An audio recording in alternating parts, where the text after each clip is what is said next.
এটা মানুষ নাকি? অন্য ঝামেলা নিজের গায়ে জড়িয়ে নাই, কি দরকার ছিল তার নামে দুর্নাম করা? নিজে কাছে করুক না। এই চল, ঠিক আছে চল। গাধা কোথাকার।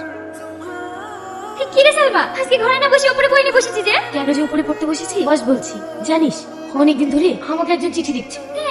তুই কি বলছিস রে? বুঝে বলতে তোর চেহারা ভালো না, তোকে কেউ প্রপোজ করবে না। আমি জানতাম তোর জীবনে কেউ না কেউ আসবে। ছেলেটা কে রে? জানি না। জানি না মানে? হঠাৎ একদিন থেকে জানালা দিয়ে একটা চিঠি আসে, বাইরে তাকিয়ে দেখি কেউ নেই। তাহলে তাকে ভূতের চিঠি দেয় নাকি? এটা আবার চিঠি দিয়েছে। আগে তো দেখতে পাসনি, চিঠিটা কে দিল? ওই দেখো একটা ছেলে যাচ্ছে, ছেলেটা দিল না তো? ও তো আমাদের কলেজে পড়ে। ছেলেটার নাম কি বেশ? হ্যাঁ, সামাদ না?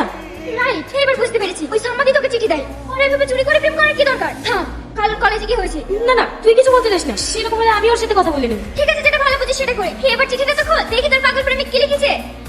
তুমি যেমন তাতেই তুমি সুন্দর। যদি সুযোগ পাই আমার চোখ দিয়ে দেখো, তুমি কত সুন্দর। সৃষ্টিকর্তার অসীম সৃষ্টি, দিদি তোমার অনাকাঙ্ক্ষিত মানুষ। বাবা, এ তো দেখছি